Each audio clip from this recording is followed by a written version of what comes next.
ॐ नमश्चण्डिकायै। ॐ यद्गुह्यं परमं लोके सर्वरक्षाकरं नृणां यन्न कस्यचिदाख्यातं तन्मे ब्रूहि पितामह।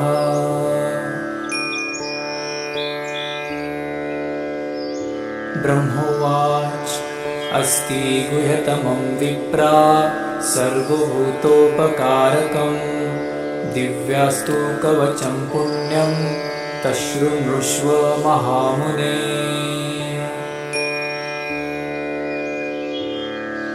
प्रथमं शैलपुत्री च द्वितीयं ब्रह्मचारिणी तृतीयं चन्द्रघण्टेति कुष्माण्डेति चतुर्थकम्।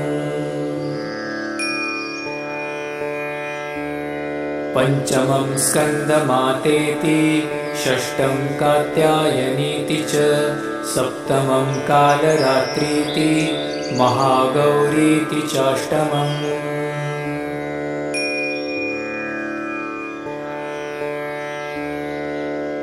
नवमं सिद्धिदात्री च नवदुर्गाः प्रकीर्तिता उक्तान्येतानि नामानि ब्रह्मणैव महात्मना। अग्निना दह्यमानस्तु शत्रुमध्ये गतोरणे विषमे दुर्गमे चैव भयार्ताः शरणं गता।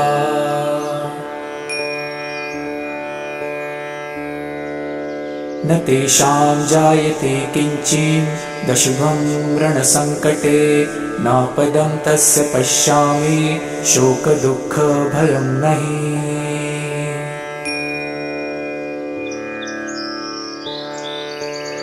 यैस्तु भक्ता स्मृतानुनं तेषां वृद्धिः प्रजायते ये त्वां स्मरन्ति देवेशि रक्ष्यसे तान् न संशयः।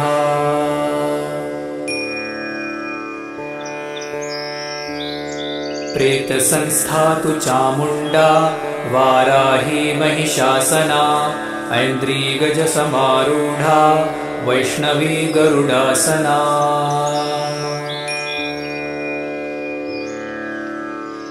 माहेश्वरी वृषारूढा कौमारी शिखिवाहना लक्ष्मीः पद्मासना देवी पद्महस्ता हरिप्रिया।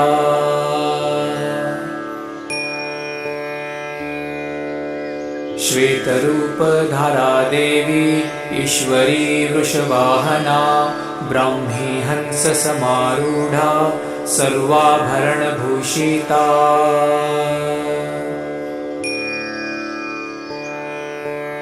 इतेत्या मातरा सर्वः सर्वयोगसमन्वितः नानाभरणशोभाढ्या नानारत्नोपशोभिता।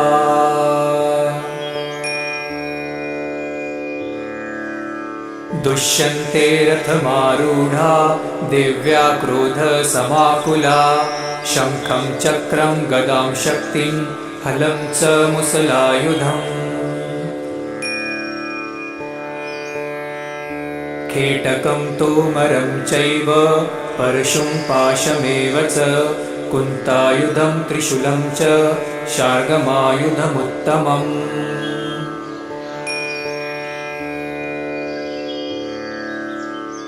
दैत्यानां देहनाशाय भक्तानां भयाय च धारयन्त्यायुधानित्थं देवानां च हिताय वै।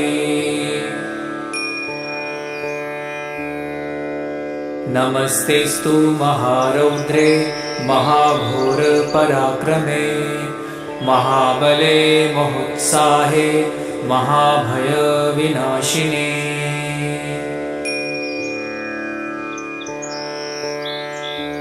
त्राहि मां देवि दुष्पेष्ये शत्रूणां भयवर्धिनी प्राचां रक्षतु मामैन्द्री अग्नेयामग्निदेवता।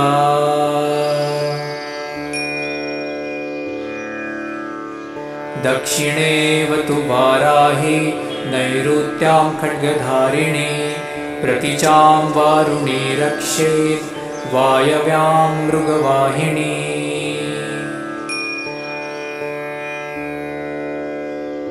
उदिचां पातु कौमारी ऐशान्यां शूलधारिणी ऊर्ध्वब्रह्माणि मे रक्षे धस्तादवैष्णवी तथा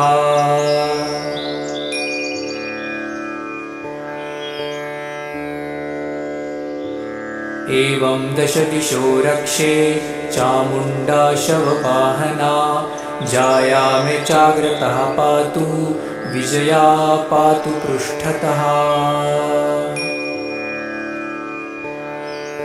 अजिता वामपार्श्वे तु दक्षिणे चापराजिता शिखामुद्योतिनी रक्षे दुमामूर्ध्नि व्यवस्थिता मालाधारि ललाटे च भ्रुवो रक्षेद् यशस्विनी त्रिनेत्रा च भ्रुवोर्मध्ये यमघण्टा च नासिके शाङ्खिनी चक्षुषोर्मध्ये श्रोत्रयोद्वारवासिनी कपलौ कालिका रक्षेत् कर्णमूले तु शाङ्करी नासिकाया सुगन्धा च उत्तरोष्ठे च चर्चिका अधरे चामृतकला जिह्वाया च सरस्वती दन्तान् रक्षतु कौमारी कण्ठदेशे तु चण्डिका घण्टिका चित्रघण्टा च महामाया च तालुके कामाक्षी चिबुकं रक्षेत् वाचं मे सर्वमङ्गला ग्रीवायां भद्रकाली च पृष्ठवंशे धनुर्धरी नीलग्रीवा बहिकण्ठे नलिका नलकूबरी स्कन्दयो खड्गिनी रक्षेत् बाहू मे वज्रधारिणी हस्तयोर्दण्डिनी रक्षेदम्बिका चाङ्गुलीषु च नखाशूलेश्वरी रक्षेत् कुक्षौ रक्षेत् कुलेश्वरी स्तनौ रक्षे महादेवी मनः शोकविनाशिनी हृदये ललिता देवी उदरे शूलधारिणी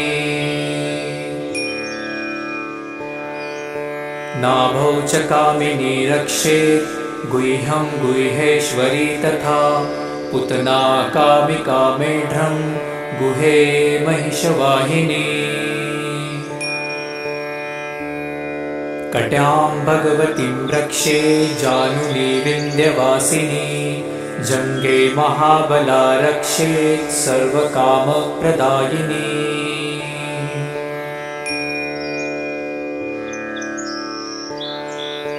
गुल्फयोर्नारसिंही च पादापृष्ठे तु तेजसी पादाङ्गुलीषु श्रीरक्षेत् पादाधस्तलवासिनी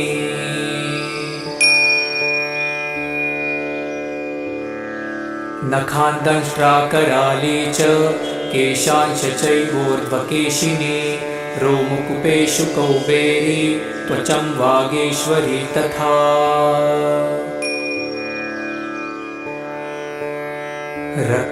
रक्तमज्जावसामांसा न्यस्थी मेदासि पार्वती अन्त्राणि कालरात्रिश्च पित्तं च मुकुटेश्वरी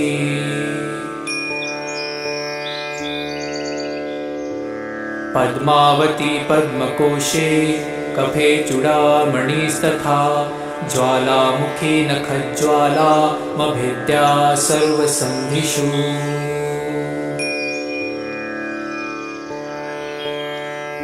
शुक्रं ब्रह्माणि मे रक्षे छायां क्षत्रेश्वरी तथा अहङ्कारं मनोबुद्धिं रक्षेन्मे धर्मधारिणी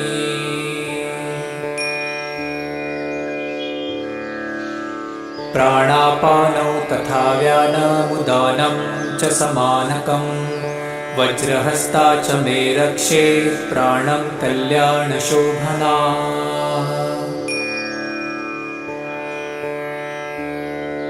रसे रूपे च गन्धे च शब्दे स्पर्शे च योगिनी सत्वं रजस्तमश्चैव रक्षेन्नारायणी सदा।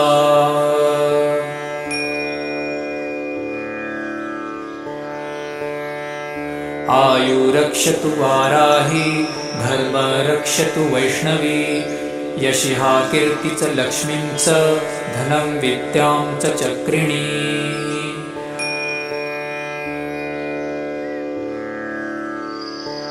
गोत्रमिन्द्राणि मे रक्षे पशून् मे रक्ष चण्डिके पुत्रान् रक्षेन्महालक्ष्मीर्भार्या रक्षतु भैरवी।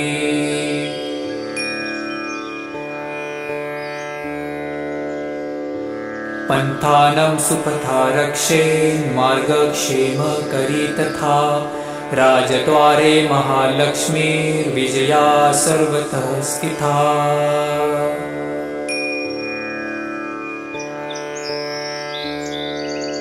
रक्षाहीनं तु यत्स्थानं वर्जितं कवचेन तु तत्सर्वरक्ष मे देवी जयन्ती पापनाशिनी।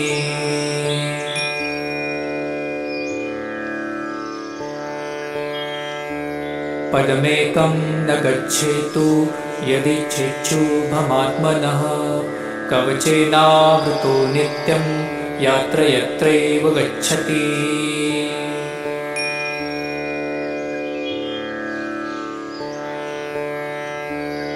तत्र तत्रार्थलाभश्च विजयः सर्वकामिकः यं यं चिन्तयते कामं तं तं प्राप्नोति निश्चितम्।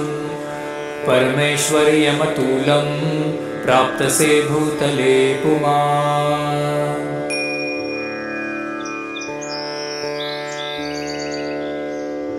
निर्भयो जायते मर्त्यः शाङ्ग्रमेश्वपराजितः त्रैलोक्ये तु भवेत् पूज्यः कवचेनावृतः पुमान्।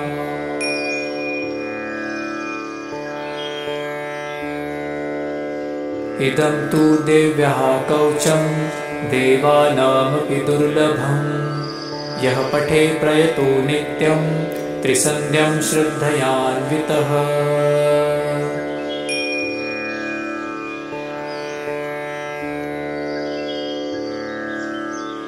दैविकला भवेत् तस्य त्रैलोक्येष्वपराजितः जीवेद्वर्षशतं साग्रामपमृत्युं विवर्जितः।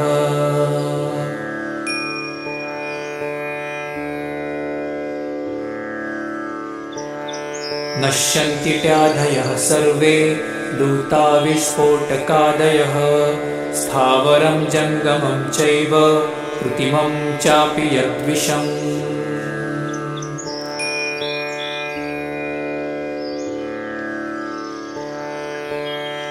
अभिचाराणि सर्वाणि मन्त्रयन्त्राणि भूतले भूचराखेचराश्चैव जलजाश्चोपदेशिकाः।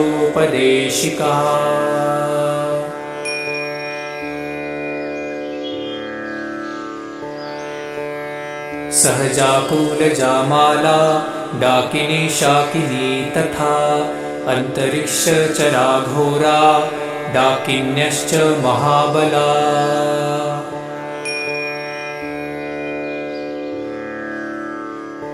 ग्रहभूतपिशाचाश्च यक्षगन्धर्वराक्षसः ब्रह्मराक्षसवेतालः कुष्माण्डा भैरवादयः।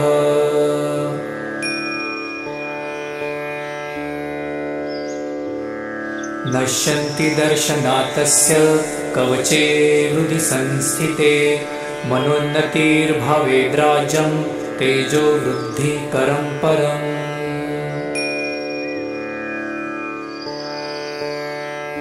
यशसा वर्धते सोऽपि कीर्तिमण्डितभूतले जपेत् सप्तशती चण्डी कृत्वा तु कवचं पुरा।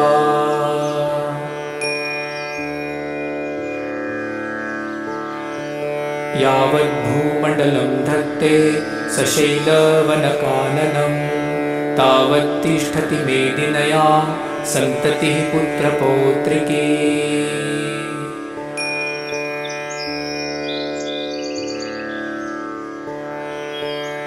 देहान्ते परमं स्थानं यत्स्युदैरपि दुर्लभं प्राप्नोति पुरुषो नित्यं महामाया प्रसादतः।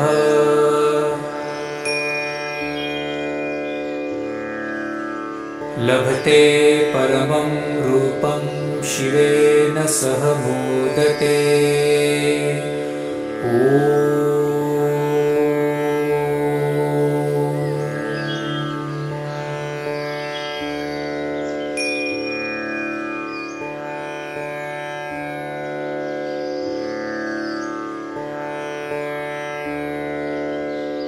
ॐ नमश्चण्डिकायै। ॐ यद्गुह्यं परमं लोके सर्वरक्षाकरं नृणां यन्न कस्यचिदाख्यातं तन्मे ब्रूहि पितामह।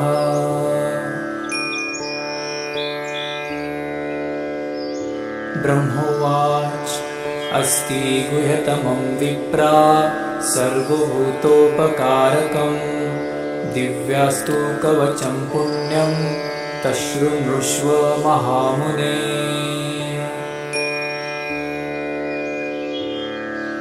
प्रथमं शैलपुत्री च द्वितीयं ब्रह्मचारिणी तृतीयं चन्द्रघण्टेति कुष्माण्डेति चतुर्थकम्। पञ्चमं स्कन्दमातेति षष्ठं कात्यायनीति च सप्तमं कालरात्रीति महागौरीति चाष्टमम्।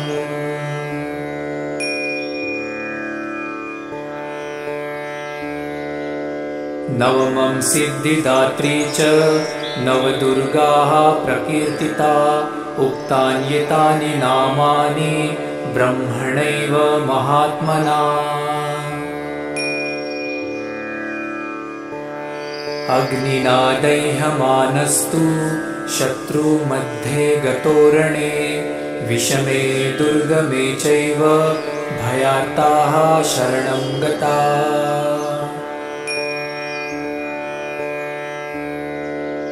न तेषां जायते किञ्चिदशुभं रणसङ्कटे नापदं तस्य पश्यामि शोकदुःखभयं नहि।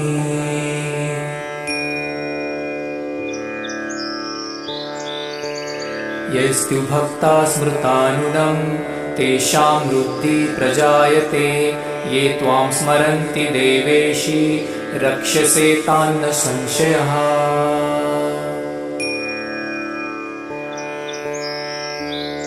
प्रेतसंस्था तु चामुण्डा वाराही महिषासना ऐन्द्रीगजसमारूढा वैष्णवी गरुडासना।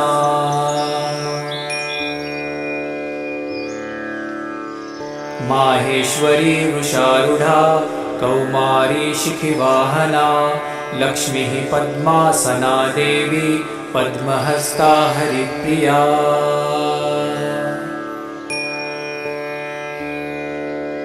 श्वेतरूपधारा देवी ईश्वरी वृषवाहना ब्राह्मी हंससमारूढा सर्वाभरणभूषिता।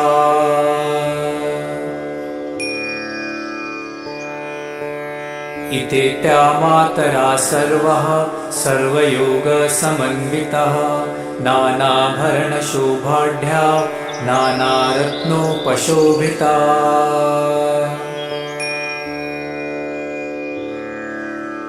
दुष्यन्ते रथमारूढा दिव्या क्रोधसमाकुला शङ्खं चक्रं गदां शक्तिं हलं च मुसलायुधम्। खेटकं तोमरं चैव परशुं पाशमेव च कुन्तायुधं त्रिशूलं च शार्गमायुधमुत्तमम्।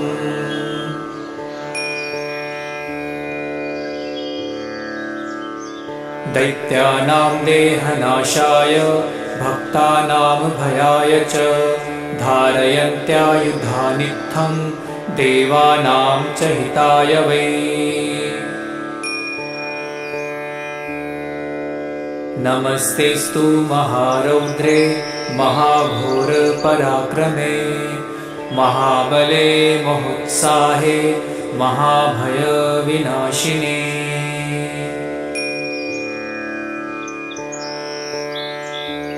त्राहि मां देवि दुष्पेष्ये शत्रूणां भयवर्धिनि। प्राचां रक्षतु मामैन्द्री अग्नेयामग्निदेवता।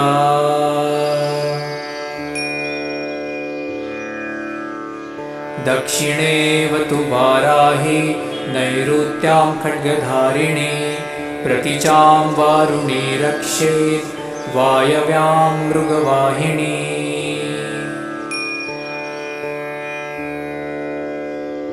उदिचां पातु कौमारी ऐशान्यां शूलधारिणी। ऊर्ध्वब्रह्माणि मे रक्षेत् धस्तादवैष्णवी तथा।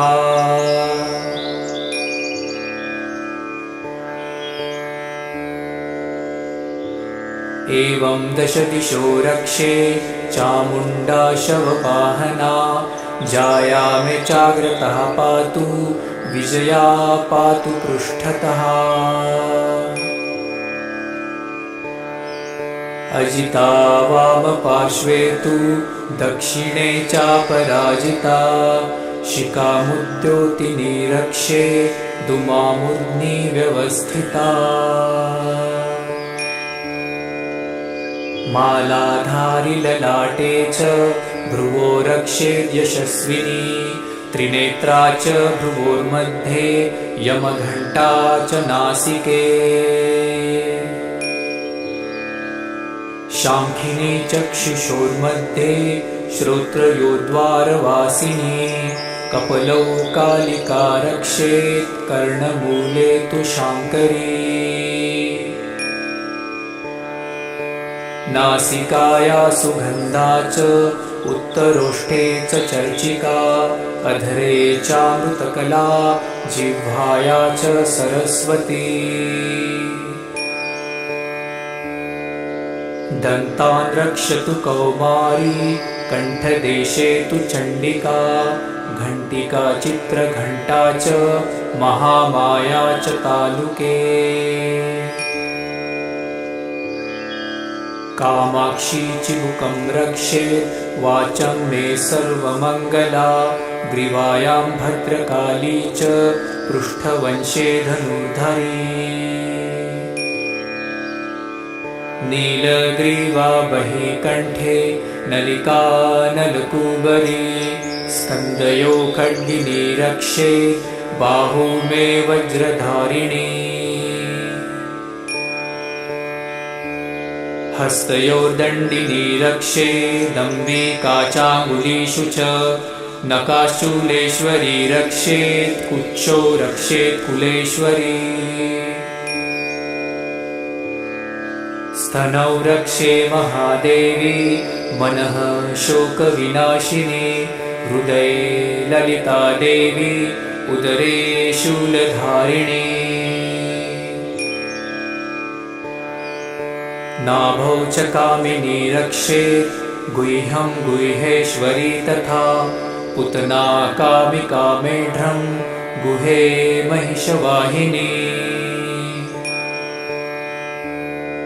कट्यां भगवतीं रक्षे जानुनी विन्ध्यवासिनी। जङ्गे महाबला रक्षेत् सर्वकामप्रदायिनी।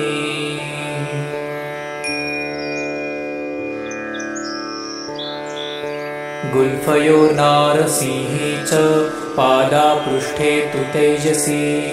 पादाङ्गुलीषु श्रीरक्षेत् पादाधस्तलवासिनी।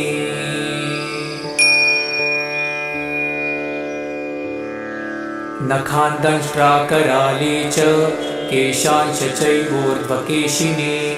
रोमकूपेषु कौबेरी त्वचं वागेश्वरी तथा।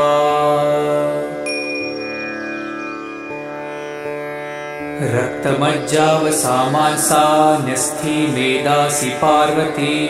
अन्त्राणि कालरात्रिश्च पित्तं च मुकुटेश्वरी।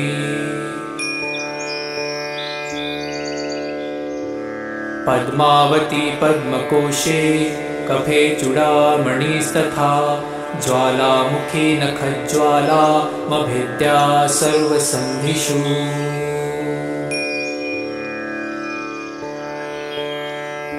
शुक्रं ब्रह्माणि मे रक्षे छायां क्षत्रेश्वरी तथा अहंकारं मनोबुद्धिं रक्षेन्मे धर्मधारिणी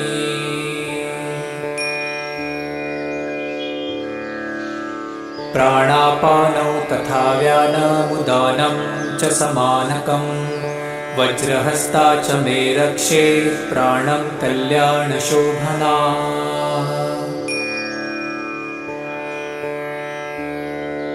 रसे रूपे च गन्धे च शब्दे स्पर्शे च योगिनी सत्वं रजस्तमश्चैव रक्षेन्नारायणी सदा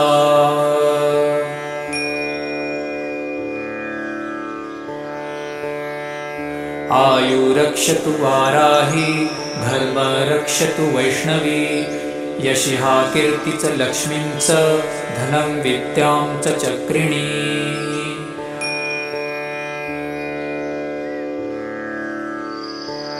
गोत्रमिन्द्राणि मे रक्षे पशुं मे रक्ष चण्डिके पुत्रान् रक्षेन्महालक्ष्मीर्भार्या रक्षतु भैरवी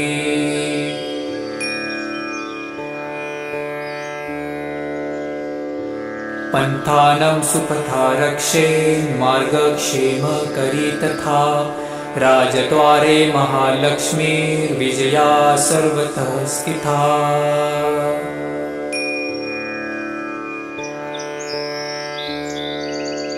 रक्षाहीनं तु यत्स्थानं वर्जितं कवचेन तु तत्सर्वरक्ष मे देवी जयन्ती पापनाशिनी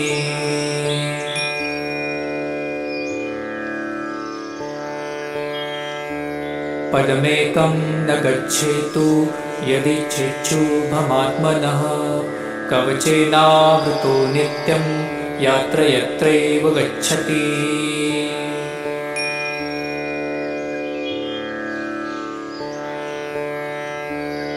तत्र तत्रार्थलाभश्च विजयः सर्वकामिकः यं यं चिन्तयते कामं तं तं प्राप्नोति निश्चितम् परमेश्वर्यमतुलं प्राप्तसे भूतले पुमान्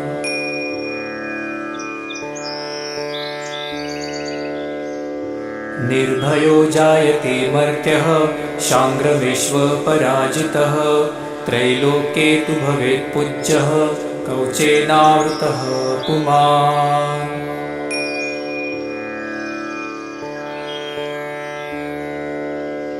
इदं तु देव्यः कवचं देवानामपि दुर्लभं यः पठे प्रयतो नित्यं त्रिसन्ध्यं श्रद्धयान्वितः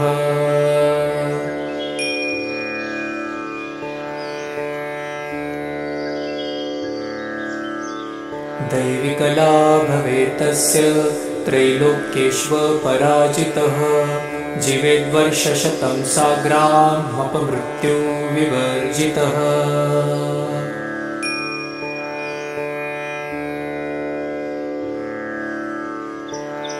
नश्यन्ति त्याधयः सर्वे दूता विस्फोटकादयः स्थावरं जङ्गमं चैव कृत्रिमं चापि यद्विषम्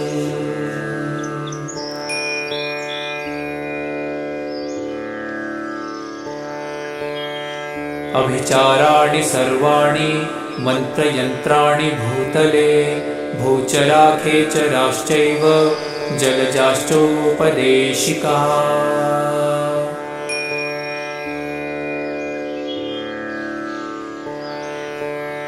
सहजाकुलजामाला डाकिनी शाकिनी तथा अन्तरिक्षचराघोरा डाकिन्यश्च महाबला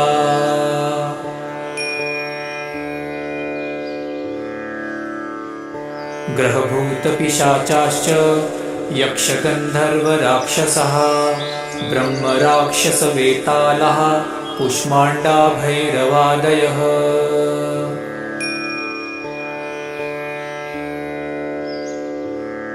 नश्यन्ति दर्शनातस्य कवचे हृदि संस्थिते मनोन्नतिर्भवेद्राज्यं तेजो वृद्धिकरं परम्।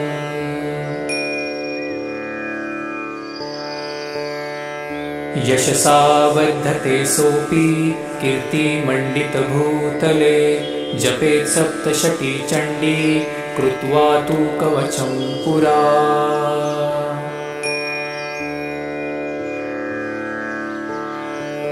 यावद्भूमण्डलं धत्ते सशैलवनकाननं तावत् तिष्ठति मेदिन्यां सन्ततिः पुत्रपौत्रिकी।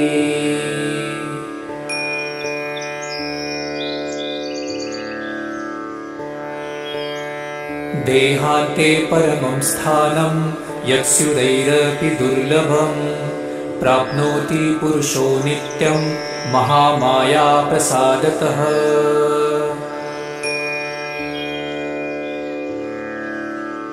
लभते परमं रूपं शिवेन सह मोदते।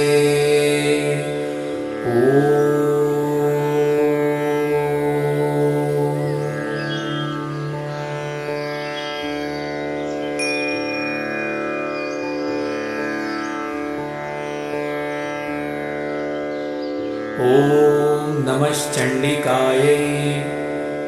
ॐ यद्गुह्यं परमं लोके सर्वरक्षाकरं नृणां यन्न कस्यचिदाख्यातं तन्मे ब्रूहि पितामह।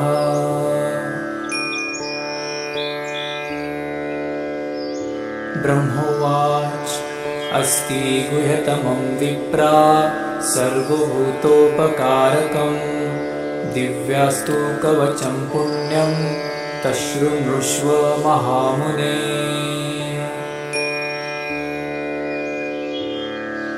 प्रथमं शैलपुत्री च द्वितीयं ब्रह्मचारिणी तृतीयं चन्द्रघण्टेति कुष्माण्डेति चतुर्थकम्। पञ्चमं स्कन्दमातेति षष्ठं कात्यायनीति च सप्तमं कालरात्रीति महागौरीति चाष्टमम्।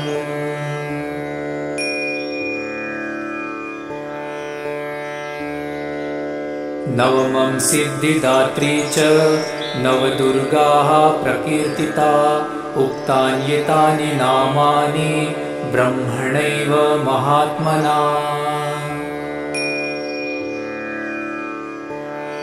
अग्निना दह्यमानस्तु शत्रुमध्ये गतोरणे विषमे दुर्गमे चैव भयार्ताः शरणं गता।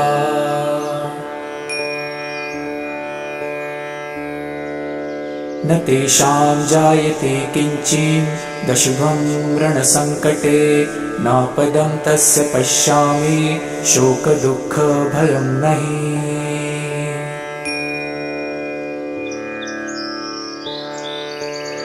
यस्तु भक्ता स्मृतानुनं तेषां वृद्धिः प्रजायते ये त्वां स्मरन्ति देवेशि रक्षसे तान् न संशयः।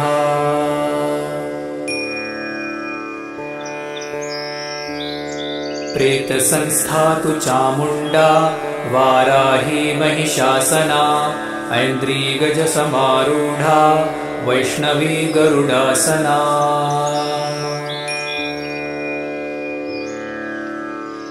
माहेश्वरी वृषारूढा कौमारी शिखिवाहना लक्ष्मीः पद्मासना देवी पद्महस्ता हरिप्रिया।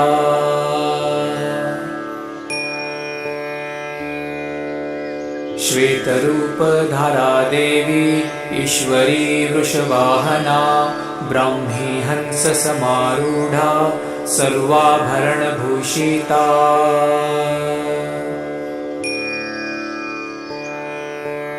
इत्येता मातरा सर्वः सर्वयोगसमन्वितः नानाभरणशोभाढ्या नानारत्नोपशोभिता।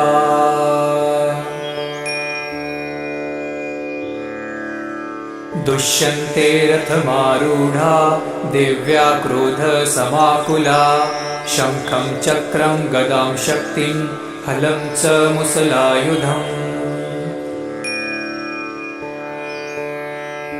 खेटकं तोमरं चैव परशुं पाशमेव च कुन्तायुधं त्रिशूलं च शार्ङ्गमायुधमुत्तमम्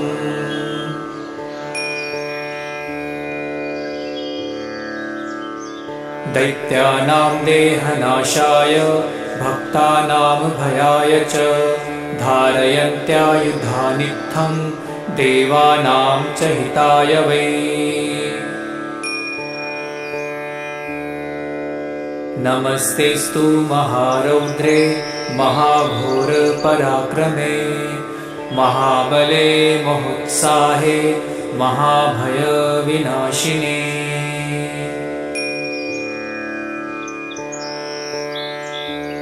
त्राहि मां देवि दुष्पेष्ये शत्रूणां भयवर्धिनी प्राचां रक्षतु मामैन्द्री अग्नेयामग्निदेवता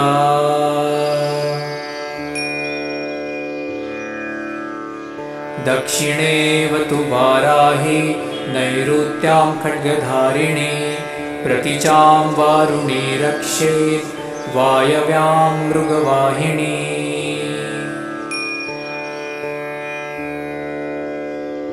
उदिचां पातु कौमारी ऐशान्यां शूलधारिणी ऊर्ध्वब्रह्माणि मे रक्षेत् धस्तादवैष्णवी तथा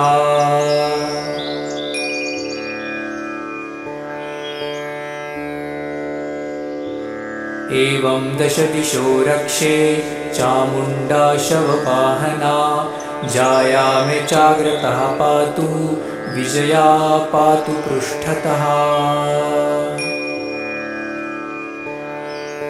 अजिता वामपार्श्वे तु दक्षिणे चापराजिता शिखामुद्योतिनी रक्षे दुमामूर्ध्नि व्यवस्थिता मालाधारि ललाटे च भ्रुवो रक्षेत् यशस्विनी त्रिनेत्रा च भ्रुवोर्मध्ये यमघण्टा च नासिके शाङ्खिनी चक्षुषोर्मध्ये श्रोत्रयोद्वारवासिनी कपलौ कालिका रक्षेत् कर्णमूले तु शाङ्करी नासिकाया सुगन्धा च उत्तरोष्ठे च चर्चिका अधरे चामृतकला जिह्वाया च सरस्वती दन्तान् रक्षतु कौमारी कण्ठदेशे तु चण्डिका घण्टिका चित्रघण्टा च महामाया च तालुके कामाक्षी चिबुकं रक्षेत् वाचं मे सर्वमङ्गला ग्रीवायां भद्रकाली च पृष्ठवंशे धनुर्धरी नीलग्रीवा बहिकण्ठे नलिका नलकूबरी स्कन्दयो खड्गिनी रक्षेत् बाहू मे वज्रधारिणी हस्तयोर्दण्डिनी रक्षेदम्बिका चाङ्गुलीषु च नकाशूलेश्वरी रक्षेत् कुक्षौ रक्षेत् कुलेश्वरी स्तनौ रक्षे महादेवी मनः शोकविनाशिनी हृदये ललिता देवी उदरे शूलधारिणी नाभौ च कामिनी रक्षेत् गुह्यं गुह्येश्वरी तथा पुतना कामिका मेढ्रं गुहे महिषवाहिनी कट्यां भगवतीं रक्षे जानुनी विन्ध्यवासिनी जङ्गे महाबला रक्षेत् सर्वकामप्रदायिनी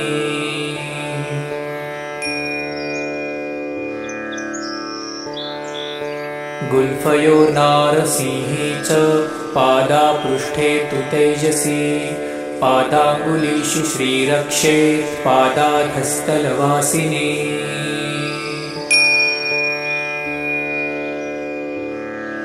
नखान्दंष्ट्राकराली च केशांश चैवोर्ध्वकेशिनी रोमकूपेषु कौबेरी त्वचं वागीश्वरी तथा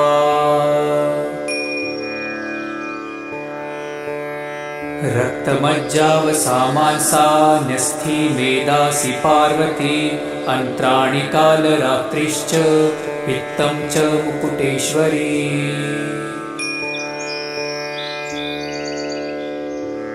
पद्मावती पद्मकोशे कफे चूडामणिस्तथा ज्वालामुखी नखज्वालामभिद्या सर्वसन्धिषु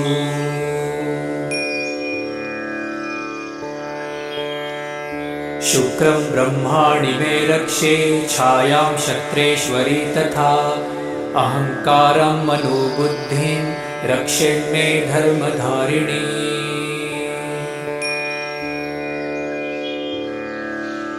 प्राणापानौ तथा व्यानमुदानं च समानकं वज्रहस्ता च मे रक्षे प्राणं कल्याणशोभना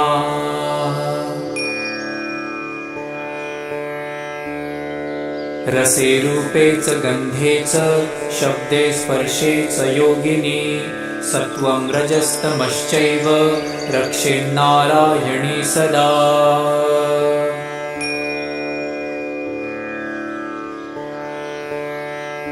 आयु रक्षतु वाराही धर्म रक्षतु वैष्णवी यशिहा कीर्ति च लक्ष्मीं च धनं विद्यां च चक्रिणी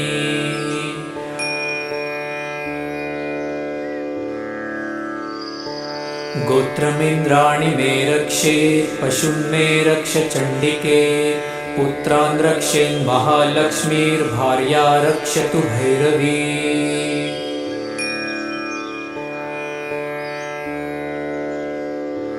पन्थानं सुपथा रक्षेन्मार्गक्षेमकरी तथा राजद्वारे महालक्ष्मीर्विजया सर्वतः स्थिता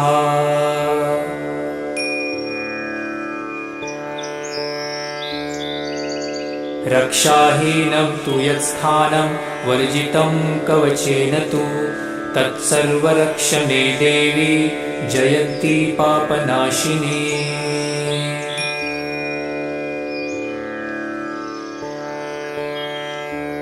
पदमेकं न गच्छेतु यदिच्छेच्छुभमात्मनः कवचेनावृतो नित्यं यत्र यत्रैव गच्छति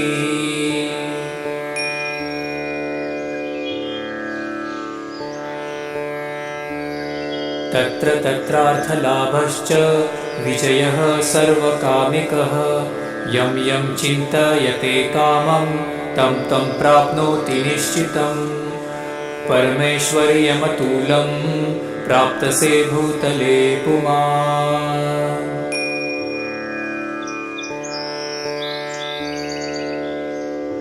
निर्भयो जायते मर्त्यः शाङ्ग्रविश्वपराजितः त्रैलोक्ये तु भवेत् पूज्यः कवचेनावृतः पुमान्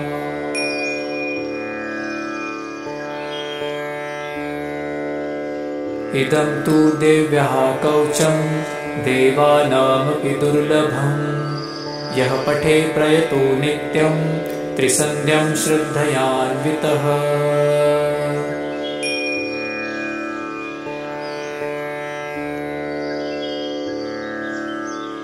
दैविकला भवेत् तस्य त्रैलोक्येष्वपराजितः जीवेद्वर्षशतं साग्रामपमृत्युविवर्जितः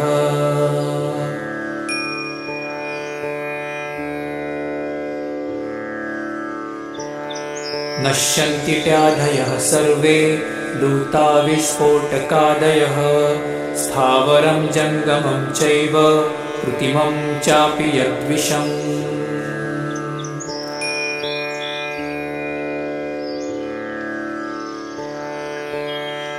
अभिचाराणि सर्वाणि मन्त्रयन्त्राणि भूतले भूचराखेचराश्चैव जलजाश्चोपदेशिकाः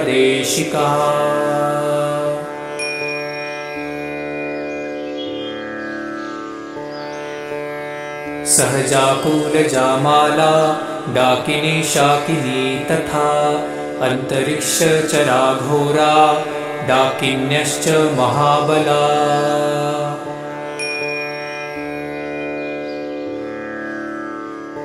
ग्रहभूतपिशाचाश्च यक्षगन्धर्वराक्षसः ब्रह्मराक्षसवेतालः कुष्माण्डा भैरवादयः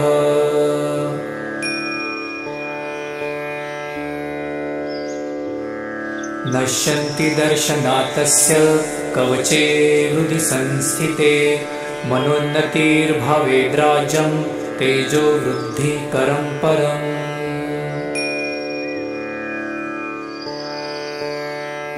यशसा वर्धते सोऽपि कीर्तिमण्डितभूतले जपेत् सप्तशती चण्डी कृत्वा तु कवचं पुरा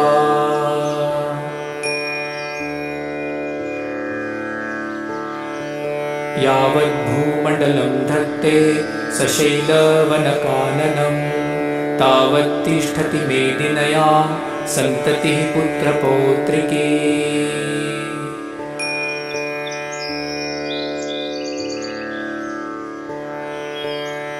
देहान्ते परमं स्थानं यत्स्युदैरपि दुर्लभं प्राप्नोति पुरुषो नित्यं महामायाप्रसादतः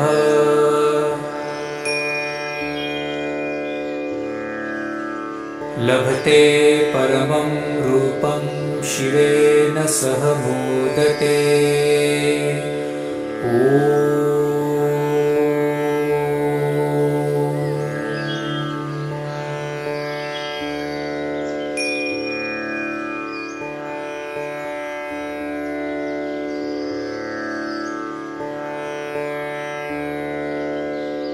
ॐ नमश्चण्डिकायै ॐ यद्गुह्यं परमं लोके सर्वरक्षाकरं नृणां यन्न कस्यचिदाख्यातं तन्मे ब्रूहि पितामह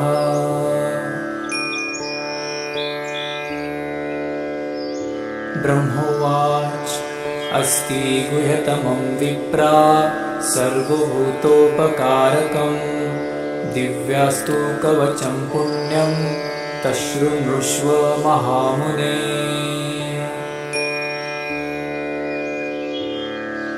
प्रथमं शैलपुत्री च द्वितीयं ब्रह्मचारिणी तृतीयं चन्द्रघण्टेति कुष्माण्डेति चतुर्थकम् पंचमं स्कन्दमातेति षष्ठं कात्यायनीति च सप्तमं कालरात्रीति महागौरीति चाष्टमम्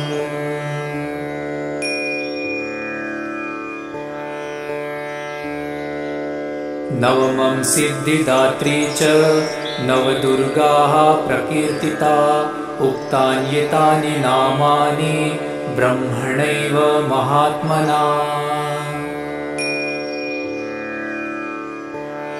अग्निना दह्यमानस्तु शत्रुमध्ये गतोरणे विषमे दुर्गमे चैव भयार्ताः शरणं गता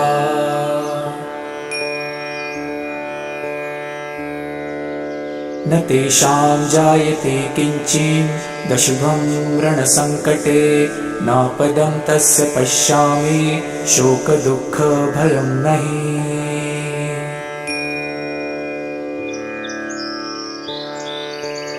यस्तु भक्ता स्मृतानुनं तेषां वृद्धि प्रजायते ये त्वां स्मरन्ति देवेशि रक्ष्यसे तान्न संशयः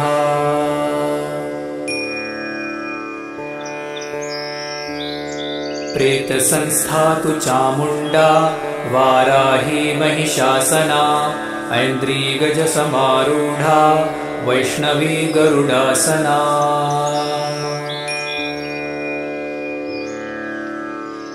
माहेश्वरी वृषारूढा कौमारी शिखिवाहना लक्ष्मीः पद्मासना देवी पद्महस्ता हरिप्रिया।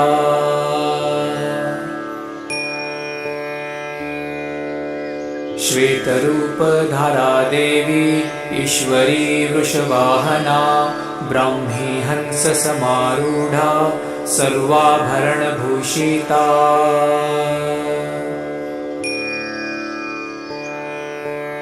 इत्येत्या मातरा सर्वः सर्वयोगसमन्वितः नानाभरणशोभाढ्या नानारत्नोपशोभिता।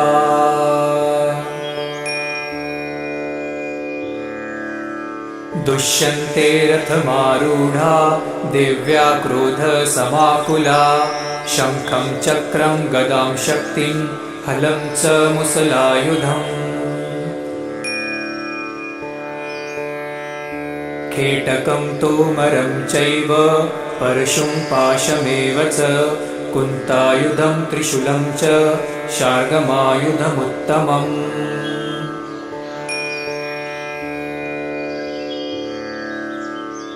दैत्यानां देहनाशाय भक्तानां भयाय च धारयन्त्यायुधानित्थं देवानां च हिताय वै। नमस्तेस्तु महारौद्रे महाघोरपराक्रमे महाबले महोत्साहे महाभयविनाशिने।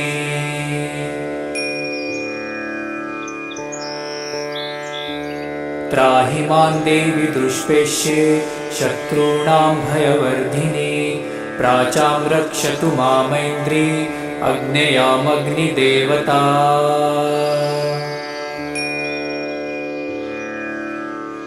दक्षिणेवतु वाराहि नैऋत्यां खड्गधारिणी प्रतीचां वारुणी रक्षेत् वायव्यां मृगवाहिनी।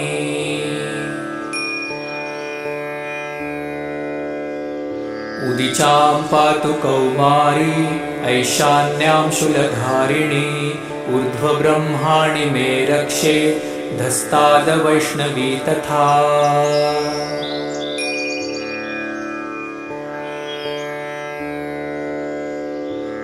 एवं दशदिशो रक्षे चामुण्डा शववाहना जाया मे चाग्रतः पातु विजया पातु पृष्ठतः।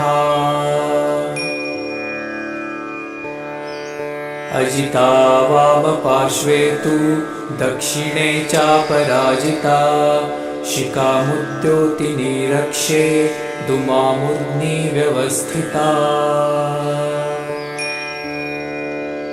मालाधारि ललाटे च भ्रुवो रक्षेत् यशस्विनी त्रिनेत्रा च भ्रुवोर्मध्ये यमघण्टा च नासिके। शाङ्खिनी चक्षुषोर्मध्ये श्रोत्रयोद्वारवासिनी कपलौ कालिका रक्षेत् कर्णमूले तु शाङ्करी। नासिकाया सुगन्धा च उत्तरोष्ठे च चर्चिका अधरे चामृतकला जिह्वाया च सरस्वती। दन्तान् रक्षतु कौमारी कण्ठदेशे तु चण्डिका घण्टिका चित्रघण्टा च महामाया च तालुके। कामाक्षी चिबुकं रक्षेत् वाचं मे सर्वमङ्गला ग्रीवायां भद्रकाली च पृष्ठवंशे धनुर्धरी। नीलग्रीवा बहि कण्ठे नलिका नलकूबरी स्कन्दयो खड्गिनी रक्षेत् बाहू मे वज्रधारिणी। हस्तयोर्दण्डिनी रक्षेदम्बिका चाङ्गुलीषु च नकाशूलेश्वरी रक्षेत् कुक्षौ रक्षेत् कुलेश्वरी। स्तनौ रक्षे महादेवी मनः शोकविनाशिनी हृदये ललिता देवी उदरे शूलधारिणी नाभौ च कामिनी रक्षेत् गुह्यं गुह्येश्वरी तथा पुतना कामिका मेढ्रं गुहे महिषवाहिनी कट्यां भगवतीं रक्षे जानुली विन्ध्यवासिनी जङ्गे महाबला रक्षेत् सर्वकामप्रदायिनी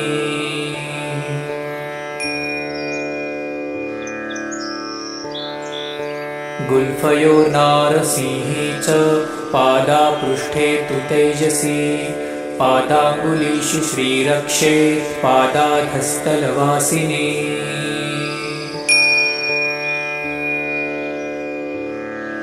नखान्दंष्ट्राकराली च केशांश चैवोर्ध्वकेशिनी रोमकूपेषु कौबेरी त्वचं वागेश्वरी तथा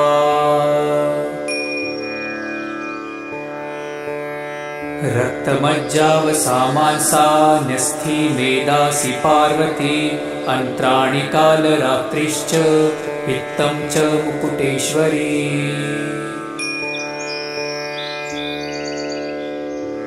पद्मावती पद्मकोशे कफे चूडामणिस्तथा ज्वालामुखी नखज्वालामभिद्या सर्वसन्धिषु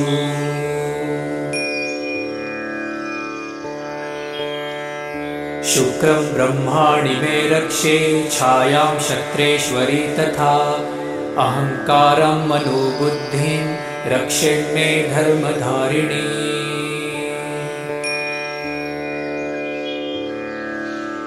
प्राणापानौ तथा व्यानमुदानं च समानकं वज्रहस्ता च मे रक्षे प्राणं कल्याणशोभना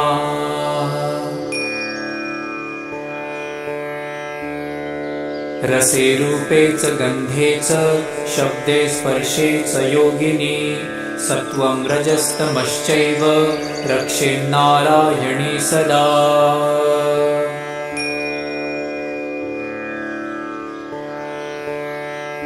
आयु रक्षतु वाराही धर्म रक्षतु वैष्णवी यशिहा कीर्ति च लक्ष्मीं च धनं विद्यां च चक्रिणी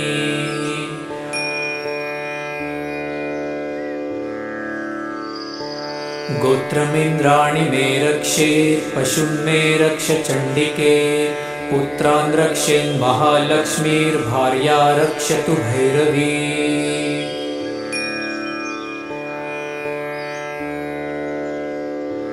पन्थानं सुपथा रक्षेन्मार्गक्षेमकरी तथा राजद्वारे महालक्ष्मीर्विजया सर्वतः स्थिता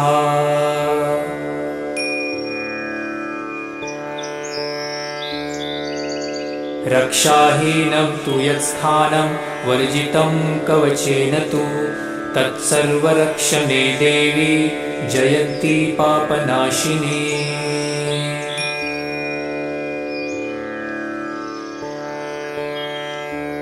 पदमेकं न गच्छेतु यदिच्छिच्छुभमात्मनः कवचेनावृतो नित्यं यत्र यत्रैव गच्छति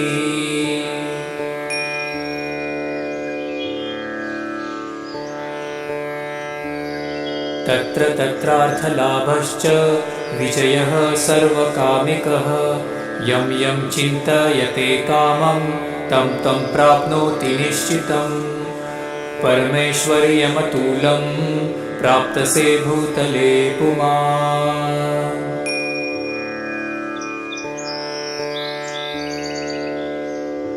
निर्भयो जायते मर्त्यः शाङ्ग्रविश्वपराजितः त्रैलोक्ये तु भवेत् पूज्यः कवचेनावृतः पुमान्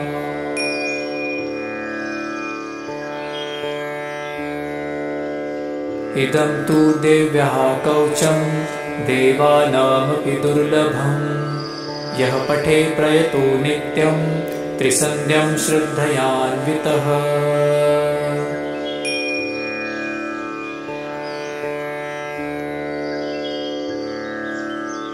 दैविकला भवेत् तस्य त्रैलोक्येष्वपराजितः जीवेद्वर्षशतं साग्रामपमृत्युं विवर्जितः।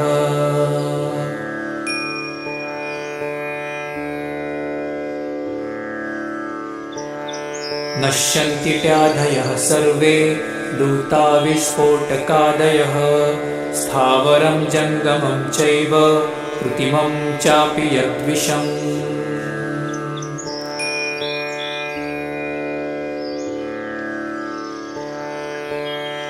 अभिचाराणि सर्वाणि मन्त्रयन्त्राणि भूतले भूचराखेचराश्चैव जलजाश्चोपदेशिकाः।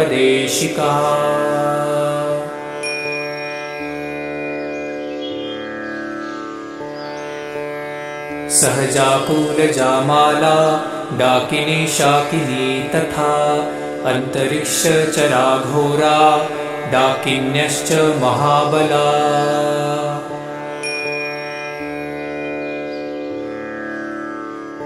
ग्रहभूतपिशाचाश्च यक्षगन्धर्वराक्षसः ब्रह्मराक्षसवेतालः कुष्माण्डा भैरवादयः।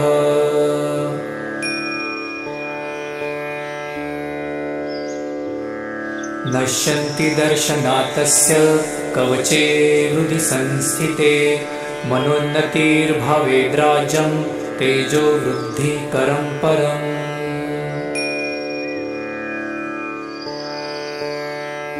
यशसा वर्धते सोऽपि कीर्तिमण्डितभूतले जपेत् सप्तशती चण्डी कृत्वा तु कवचं पुरा।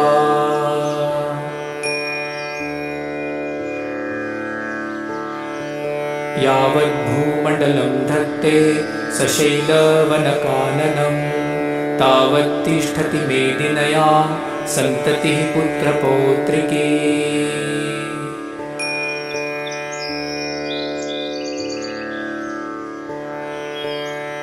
देहान्ते परमं स्थानं यत्स्युदैरपि दुर्लभं प्राप्नोति पुरुषो नित्यं महामायाप्रसादतः।